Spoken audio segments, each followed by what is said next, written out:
Bienvenue sur le plateau de la TFM et bienvenue à votre émission Question Directe qui reçoit aujourd'hui Maître François Serre. Maître François Serre est l'un des avocats de M. Hissène Habré, ex-président du Tchad. Monsieur François Serre, merci d'avoir accepté notre invitation. Je rappelle que nous avons invité ici ce plateau parce que M. Ruud Brody, l'avocat des victimes tchadiennes, est passé ici sur ce plateau pour l'équilibre de l'information. M. Serre, les instructions ont démarré aux chambres africaines extraordinaires. Les témoins commencent à défiler. Quelle appréciation en avez-vous? Bon, d'abord, je dois marquer la position du président Hissène Habré avant d'expliciter la mienne. Ça me paraît plus important. Le président Hissène Habré a pris position devant les juges de la chambre d'instruction pour considérer que ces chambres étaient illégitimes et qu'elles étaient irrégulières, illégales, et a donc décidé de ne pas participer à ce qu'il appelle une mascarade de justice. La raison de cette position est simple. Comme vous le savez, il a été kidnappé. Quand je dis qu'il a été kidnappé, je pèse mes mots. C'est-à-dire que les citoyens sénégalais doivent savoir que les services du GIGN, des protections des hautes personnalités, assurent la protection du président Hissène Habré depuis des mois, depuis des années. Quelques jours avant son enlèvement, il a reçu des appels d'un capitaine du GIGN avec qui il a l'habitude de converser sur les questions d'organisation de sa sécurité. Et donc ils ont convenu d'un rendez-vous le dimanche matin, le dimanche 28, au cours duquel ce capitaine s'est présenté et a donc été accueilli par les plantons du GIGN, les policiers qui assurent la protection d'Hissène Habré. Et donc ils sont rentrés, le président Hissène Habré les a accueillis sur le porche de sa maison, l'a accueilli, le capitaine, dès qu'il a su qu'il était là. Et ce capitaine a donc franchi les quelques mètres qui séparent la porte d'entrée de sa maison, de sa concession de la maison elle-même. Et ce qui est démontré après, à travers les caméras qui entourent la maison, c'est qu'à peine le président Habré a eu le dos tourné et a emmené son hôte, qui assure sa protection, dans son salon pour converser avec lui, une dizaine d'éléments du GIGN, un commando, est rentré de force dans sa maison et s'est arrêté sur le porche. Lorsque le capitaine et Hissène Habré se sont assis pour discuter, deux individus sont rentrés dans le salon et a commencé un balai au cours duquel on a présenté au président Hissène Habré une sorte de réquisition, d'arrestation émanant du procureur général Maké Fall. Donc le président a dit « mais je ne comprends pas, vous venez m'arrêter, pour quelle raison ?» Et à ce moment-là, il s'est levé. Et donc c'est ce moment-là qu'une dizaine de personnes ont pénétré dans son salon et l'ont pris de force, alors que sa petite fille de 8 ans venait à peine de quitter le salon, et l'ont emmené de force en dehors de sa maison. Pourquoi je dis que c'est un kidnapping? Parce que en 2000, lorsque le juge d'instruction le convoque, le président Habré respecte la justice sénégalaise. Il va de lui-même, accompagné par ses avocats, à cette convocation. Lorsqu'il est convoqué, 5 ans plus tard, dans le cadre de la procédure d'extradition, il participe volontairement au processus judiciaire, quelle que soit la critique qu'il fait. Donc je dis que le fait d'avoir procédé à cet enlèvement, alors qu'on était dans le pire des cas, mais c'est même pas démontré, dans le cadre d'une enquête préliminaire. Vous savez qu'on ne peut pas rentrer, selon le code de procédure sénégalais, dans la maison d'une personnalité sans son assentiment. C'est ce que dit l'article 333 ou 37 du code de procédure pénale. Donc en fait, l'assentiment du président Habré n'était pas là, donc ces individus ont pénétré de force en violation de la loi dans sa maison et l'ont enlevé. Oui, la conférence de presse du procureur disait qu'ils ont procédé ainsi, c'est pour éviter qu'il y ait un bain de sang, parce qu'ils étaient au courant qu'Hissène Habré était armé, c'était un ancien chef de guerre, que ça pouvait déraper. Bon, écoutez, ça c'est une plaisanterie. La question des armes a déjà été évoquée en 2000. Il est vrai qu'à l'époque, Hissène Habré, pour assurer sa protection, disposait d'un certain nombre d'armes dans sa maison. Lorsqu'il a été arrêté une première fois, l'ensemble de ces armes ont été saisies. Et il y a un procès verbal, et ces armes ne lui ont jamais été rendues.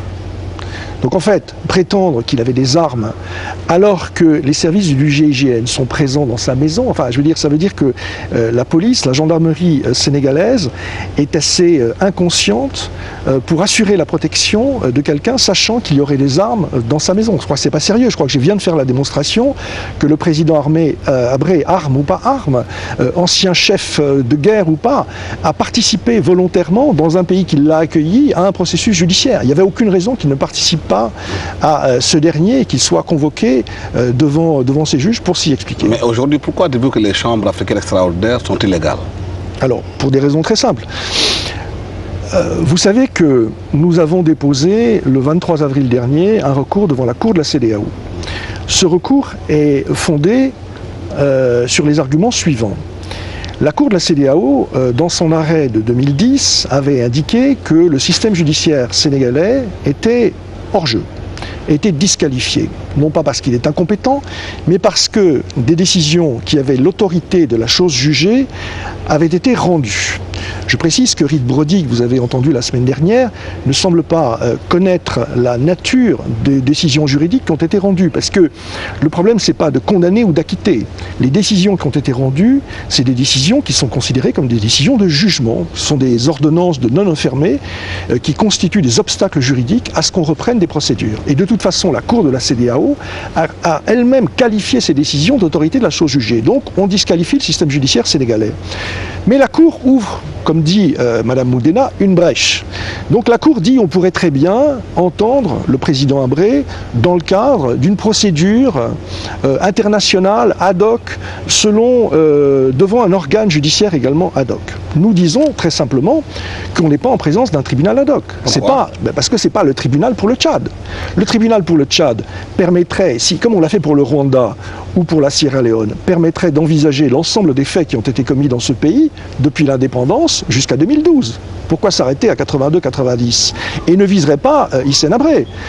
On sait qu'on vise directement Hissène Habré, puisqu'il est le premier à inculper, et on sait que tous les mandats, tous les actes, les résolutions de l'Union africaine, le pouvoir qui a été donné à Robert Dossou pour participer à la signature de cet accord vise directement Hissène Habré selon le mandat qui lui a été donné par Jean Ping. Donc c'est bien lui qu'on vise à titre personnel.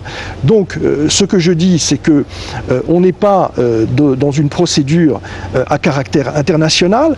Pourquoi ? Parce que sur 20 juges, nous avons, et je l'ai expliqué lors de la dernière émission quand vous m'avez reçu, il y a 18 juges sénégalais. Dans toutes les juridictions ad hoc internationales, les juges ne sont pas de la nationalité du pays. Les juges internationaux ou africains sont même majoritaires. Or là, tous les magistrats du parquet sont sénégalais, tous les juges d'instruction sont sénégalais, et même au niveau de la cour d'assises, les juges africains ont la minorité sur les deux vice-présidents qui vont entourer le président africain. Mais vous avez l'habitude de récuser tout cela en tant qu'avocat, en disant que nous ne sommes pas d'accord avec la composition du tribunal, nous voulons que le tribunal soit recomposé. C'est ce que nous avons fait devant la Cour de la CEDEAO. Nous avons dit le Sénégal ne respecte pas votre procédure, les principes que vous y avez adoptés, et ne respecte pas également, au-delà de l'organe judiciaire, la procédure elle-même. Pourquoi ? Parce que Mme Touré a trompé l'Union africaine. En voulant faire croire que c'était un accord international, elle a maquillé cet accord en le limitant au strict minimum. Si vous regardez ce qui se passe au Cambodge ou en Sierra Leone, il y a toujours un règlement de procédure qui a été élaboré et qui prévoit des droits très importants pour la défense. Et il y avait d'ailleurs un projet qui avait été adopté ou qui avait été élaboré dans les années 2008-2009. Madame Touré n'en a pas voulu. Ce qui l'intéresse à Madame Touré, c'est le code de procédure pénale sénégalais. Parce qu'elle sait qu'il est parfaitement liberticide. Et elle sait qu'avec ça, on ne peut pas avoir les droits de la défense sérieux. Donc en fait, on est devant un organe judiciaire sénégalais, composé de juges sénégalais, et qui adopte les règles du code de procédure sénégalais. Je vais vous donner un exemple très simple. Si vous faites la comparaison, je crois qu'il y a eu une émission de la RTS qui s'est beaucoup penchée sur la comparaison entre l'affaire Gbagbo et l'affaire Hissène Habré. Qu'est-ce qui se passe dans l'affaire Gbagbo ?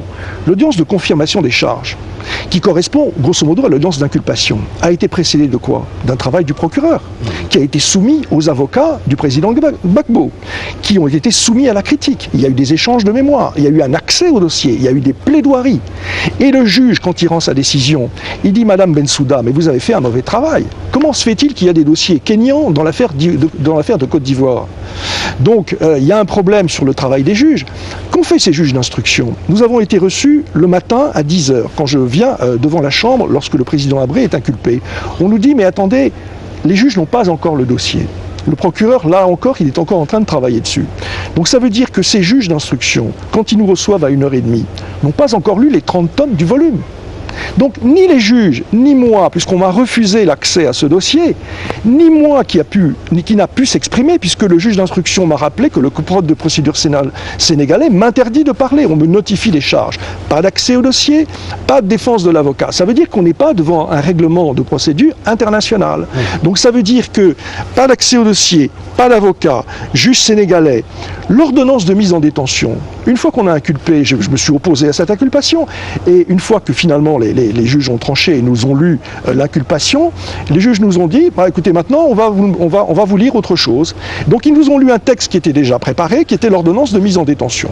C'est-à-dire qu'on a déjà rédigé, avant même l'inculpation du président Habré, son ordonnance de mise en détention. Comment voulez-vous que le président Habré accepte ça? Le procureur de la République du Sénégal, en 2000, qu'est-ce qu'il demande au juge d'instruction quand il l'inculpe? Il demande la mise en résidence surveillée du président Habré. Ça voudrait dire donc que plus on s'éloigne des faits, plus on s'éloigne dans le temps de leur gravité, en quelque sorte, sans vouloir la réduire. Attendez, juste je termine sur ce point-là. Plus ces faits deviendraient graves. Et plus ces faits trouberaient l'ordre public. Ce qui n'était pas suffisamment troublant pour l'ordre public en 2000 pour justifier la mise en détention d'Hissène Habré le deviendrait en 2013. Mais comment voulez-vous que le président Habré accepte ça? Différentes. Là-bas, c'était le tribunal sénégalais. Oui. Et là, c'est un tribunal qui a été mis en place par l'Union africaine, oui, qui a le caractère d'un tribunal international. Alors, je viens de vous expliquer le contraire, puisqu'en fait, il n'a pas ce caractère de tribunal international, et ça, c'est l'objet de notre procédure devant la Cour de la CEDEAO. Qu'est-ce qui se passe d'ailleurs? Le Sénégal a tellement peur, semble-t-il, de la décision qu'on attend pour le mois de juillet ou août de la Cour de la CEDEAO, qui visait l'organe judiciaire. Mais le Sénégal s'est dit, mais attendez, on ne va pas attendre une décision qui risque de nous condamner. Donc on a précipité les choses. On a envoyé Mbacké Fall au Tchad, on l'a envoyé faire des enquêtes, il a récolté un certain nombre de documents qui sont quoi? Le rapport de la commission d'enquête fait par Déby en 2000, plus des rapports de Human Rights Watch. Il a copié-collé ces deux documents, il en a fait un réquisitoire, et il a dit, voilà, j'ai des éléments pour mettre en examen, pour inculper le président Habré. C'est pas sérieux non plus. Un procureur dans un organe international est un organe indépendant du tribunal. C'est, regardez Ocampo, regardez Madame Bensouda, ce sont des gens qui font des enquêtes par eux-mêmes. Mbacké Fall n'a pas fait l'enquête, il est resté une semaine au Tchad, et la seule activité qu'il a eue au Tchad, c'est de revenir en disant, j'ai fait des enquêtes, je suis aujourd'hui affirmatif sur le fait qu'Idriss Déby est disculpé de cette affaire. Mais voilà quelqu'un. Vous avez la possibilité d'aller au Tchad aussi, de faire des enquêtes. Alors justement pas. Et c'est là pourquoi c'est la raison pour laquelle, comment il s'appelle, Reed Brody vous raconte des histoires. Qu'est-ce qu'il vous a dit, Reed Brody? Et j'ai réécouté avec attention son entretien ce matin. Il vous dit, on veut un procès exemplaire. On veut un procès où la défense participe. On veut un procès où la défense va aller au Tchad. Madame Touré nous a menti, une fois de plus, Robert Dossou nous a menti. Qu'est-ce qu'ils nous ont dit? Ils nous ont dit, vous inquiétez pas, il y a quelques mois, on vous garantit qu'on va vous organiser les conditions pour la défense d'aller au Tchad avec toutes les conditions de sécurité. Quand vous lisez l'accord qui a été passé à la va-vite, une fois qu'on a eu déposé notre plainte contre le Sénégal devant la Cour de la CEDEAO. Il y a eu un accord passé entre le Tchad et le Sénégal. Cet accord prévoit des procédures d'enquête et d'entraide judiciaire internationale qui sont réalisées par qui? Par des juges d'instruction. Il n'y a pas un mot sur les conditions, Monsieur Diop, des conditions dans lesquelles moi je vais me rendre au Tchad. Et il y a quelques jours, j'ai reçu, et tous les confrères ont reçu des lettres des chambres africaines qui nous disent « Dénoncez-nous le nom de vos témoins à décharge, nous allons nous-mêmes les interroger. » C'est donc bien la preuve que Reed Brody nous raconte des histoires. Donc vous n'avez pas la possibilité, vous, d'aller au Tchad, de faire une enquête à décharge? Ce n'est absolument pas prévu, ni par les statuts. Il n'y a pas un texte qui dit ça dans les statuts, puisque les droits de l'avocat dans les statuts commencent au moment de la mise en examen. Et comme vous le savez, aucun code de procédure de pays francophone, de système continental, ne permet à un avocat d'aller interroger des témoins.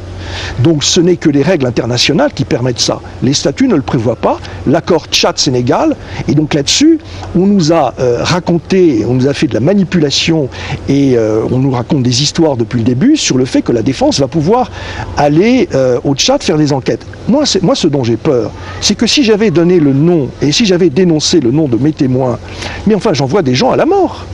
Pourquoi? C'est simple. Qu'est-ce qui se passe au Tchad? Il y a un nombre de gens qui disparaissent. Rappelez-vous les questions que vous posiez à Reed Brody. Il y a des gens qui disparaissent, on ne sait pas ce qu'ils deviennent.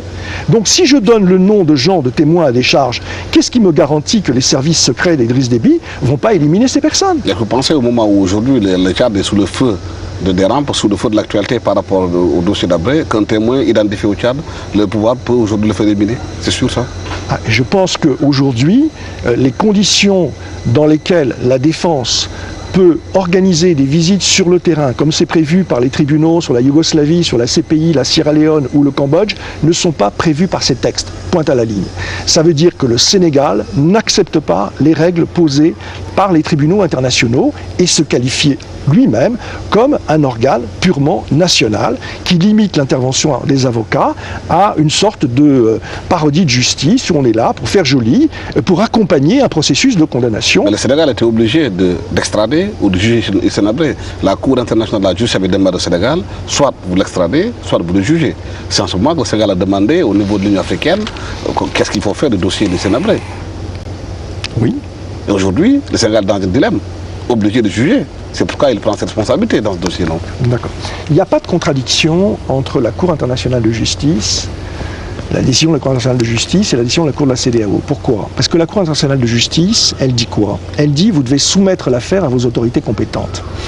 Le seul problème, c'est que il y a eu un véritable balai absolument infernal entre le Sénégal et la Belgique devant cette Cour internationale de justice, où on a raconté tout et n'importe quoi, on veut juger, comme si on n'avait pas déjà jugé.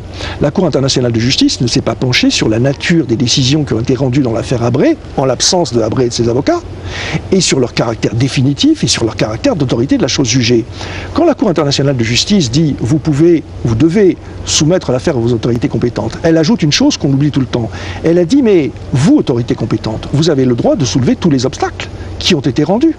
Si vous lisez l'article 19 des statuts, ils disent lui-même que le non bis in idem, le double jeopardy, tout ce qui permet de considérer qu'une affaire a déjà été jugée, doit être soulevé. Donc ça veut dire que de même, le procureur devrait dire et constater que Hissène Habré a déjà été jugé, donc on ne peut pas le juger. Mais surtout, ce que dit la Cour internationale de justice, quand elle dit « vous devez soumettre l'affaire aux autorités compétentes », on ne doit pas soumettre l'affaire n'importe comment. Et c'est là où la responsabilité de la Cour de la CEDEAO est très importante. C'est-à-dire que dans ce procès qui s'annonce, elle doit surveiller les conditions dans lesquelles, dans cette brèche qui a été ouverte, ce procès doit être examiné. Or, la Cour de la CEDEAO, qu'est-ce que nous lui avons dit? Nous lui avons dit ce procès est impossible, ce procès est inéquitable, pour les différentes raisons que je viens d'évoquer. Ça veut dire donc que la Cour de la CEDEAO reste le gardien des droits de l'homme dans cette procédure qui s'annonce. Quand M. Mbakefal, qui ne fait pas d'enquête, va au Tchad, qu'est-ce qu'il récupère? Encore une fois, je le répète, il va récupérer un dossier d'une commission d'enquête réalisée par le président Idriss Déby. Comment peut-on penser que celui qui vient d'organiser un coup d'État, qui a donc besoin d'avoir une apparence de grand démocrate vis-à-vis des puissances occidentales qui l'ont mis sur place, et qui va organiser une commission d'enquête bidon, peut faire un travail sérieux, si ce n'est pour accuser celui qui vient de sortir du pouvoir? Et pourtant, il ne fait rien pendant 10 ans.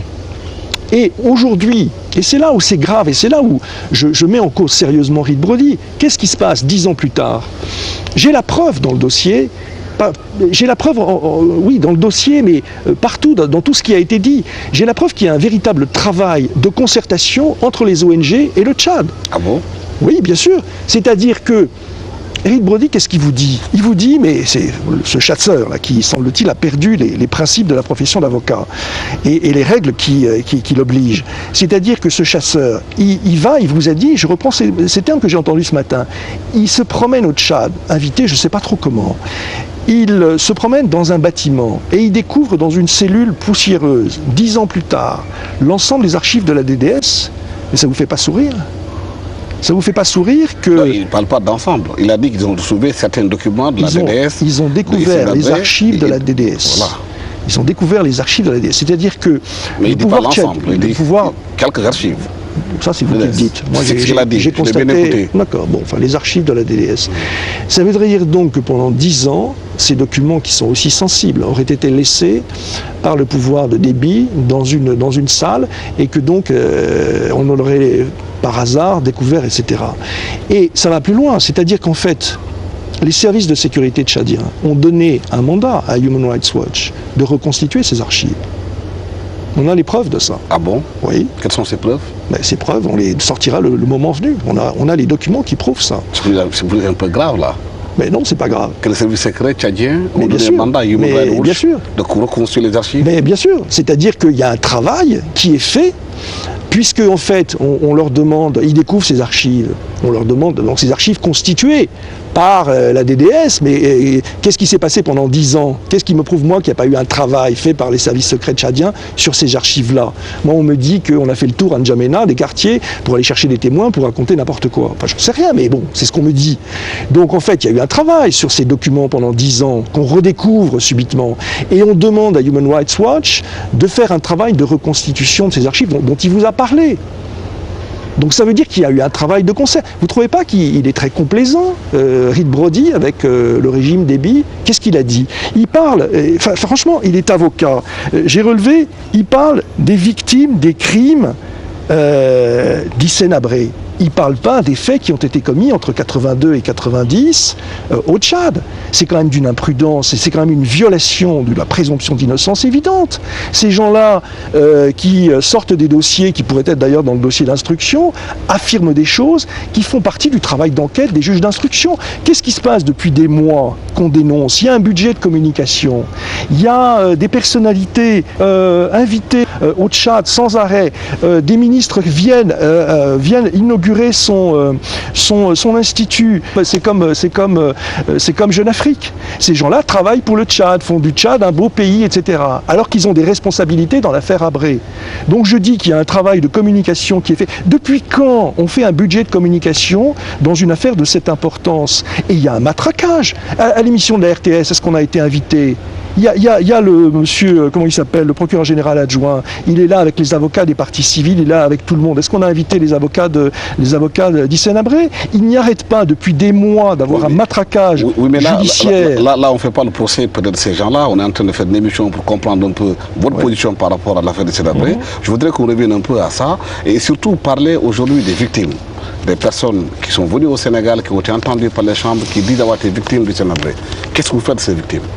Bon, vous pensez que c'est qui racontent des balivernes? D'accord, pour l'instant, je ne suis pas informé que ces victimes ont été entendues. Les chambres d'instruction, ils ont déposé plainte, ces victimes. Ils se sont constitués partie civile. Partie civile, voilà. D'accord. Ça ne veut pas dire qu'ils ont été entendus. Ils se sont constitués partie civile, c'est-à-dire qu'il y a une lettre d'un avocat qui dit « je représente un certain nombre de personnes et je me constitue partie civile ». Tout ce que je dis, moi, dans cette affaire, c'est qu'à partir du moment où je dénonce un travail qui est fait d'un commun accord entre Reed Brody et les services tchadiens, où je constate qu'il y a quand même des faits qui sont extrêmement préoccupants. Monsieur Alioune Tine, qui a été au cœur de cette bataille et qui a aussi fait le voyage de N'Djamena sans arrêt. Tout ce que je constate dans les déclarations qui sont faites dans la presse, je voudrais juste en lire un mot. Qu'est-ce qu'on nous dit? Alioune Tine de la RADDHO a déjà effectué 3 visites au Tchad ces derniers mois pour mettre en place un atelier de préparation et d'entraînement des témoins.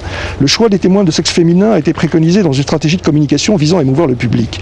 D'intenses briefings se sont déroulés pendant lesquels Alioune Tine et ses acolytes tchadiens encadrent les déclarations des témoins afin d'éviter les propos vagues, imprécis, les contradictions. Un procès clé en main avec la création d'un centre de recrutement, de préparation et de formation pour témoins. Ils ont même pensé l'installer à Massaguet, loin des regards indiscrets. Qu'est-ce que dit Reed Brody? C'est vrai que de nombreuses guerres... C'est ça qu'il a écrit, ça. C'est la presse. Quelle presse? C'est la presse sénégalaise. Quelle presse sénégalaise? Écoutez, je ne sais pas. C'est une citation. C'est une citation. C'est un document qui est versé devant la cour de Sénégal. C'est qu'ils écrivent, parce que dire que c'est un procès clé en main aussi, c'est trop facile. Reed Brody, qu'est-ce qu'il déclare? C'est vrai que de nombreuses guerres entre Tchadiens ont eu lieu. C'est vrai que la Libye a fait une guerre terrible au gouvernement d'Hissène Habré, qu'elle a dû commettre des crimes contre l'humanité. Nous le savons pertinemment, mais cela ne nous intéresse pas. Comme ne nous intéresse pas le fait que les partisans de Hissène Habré aient été massacrés, torturés, exécutés par les chefs de guerre tchadiens, ou encore par les militaires libyens. Tout cela, nous le savons, mais on s'en moque. Seul Hissène Habré nous intéresse. Qu'est-ce qui se passe en 1979 en Tchad? On nous a parlé du génocide sur les musulmans du Sud, organisé par le colonel Kamougué. Ça n'intéresse pas le président Macky Sall? Ça n'intéresse pas Madame Touré? C'est-à-dire que on est dans un procès ciblé. Mais Kamougué n'est pas au Sénégal. C'est Hissène Habré qui est au Sénégal. On a demandé à juger Hissène Habré qui est au Sénégal. D'accord. Mais ce que je veux dire par là, c'est qu'il y a des événements au Tchad qui ne sont pas simplement dans la période 82-90 et qui justifieraient un examen plus large. pour essayer de déterminer les responsabilités. Rappelez-vous ce qu'il vous a dit, comment il s'appelle, Rick Brody. Il vous parle de Septembre Noir. Depuis très longtemps, il implique Hissène Habré dans Septembre Noir. Pour la première fois, au tout début de son interview avec vous, il vous dit, assez embarrassé, oui, effectivement, il y a des responsabilités peut-être d'Idriss Déby. C'est vrai qu'il était commandant en chef des armées du Sud, c'est vrai qu'il a pacifié le Sud, et c'est vrai qu'il a été impliqué dans Septembre Noir. Qu'est-ce que je réponds à ça? J'en ai parlé avec le président Hissène Habré ce matin. Il me dit, moi, dans cet épisode qu'il conteste, de qualification de Septembre Noir, mais on ne va pas rentrer dans les détails, moi j'étais au pèlerinage à la Mecque. Donc c'est-à-dire que si aujourd'hui on a un véritable procès international qui vise à déterminer les responsabilités, avec des directeurs de cabinet, des commissaires, des chefs de cabinet, des chefs de guerre, des commandants de services de sécurité, etc. On a un appareil d'État et on a des responsabilités individuelles. Là, on a quoi? On a Hissène Habré et on a une cohorte de plaignants. L'État tchadien a disparu. C'est pour ça que ce procès est surréaliste. Et la preuve en est... On est quand même président de la République, même si on est président à la Mecque aussi, on est responsable du pays. Même hors du pays, on est responsable de la gestion du pays. On rend compte de la marche du pays. Ah, on est responsable de la gestion du pays et vous pensez que, étant à la Mecque, quand on confie à Idriss Déby le soin de gérer le conflit avec Kamougué au sud, on va examiner toutes les conditions dans lesquelles la guerre, c'est une guerre qui est menée dans le cadre d'une guerre civile avec des combattants de Kamougué, dans les conditions dans lesquelles on va attaquer ces forces armées ennemies dans des villages. Mais l'article 29 de la Chambre prévoit aussi que même si un président est en exercice comme Déby est là, s'il est convoqué, que le tribunal pourrait l'entendre. Oui, d'accord.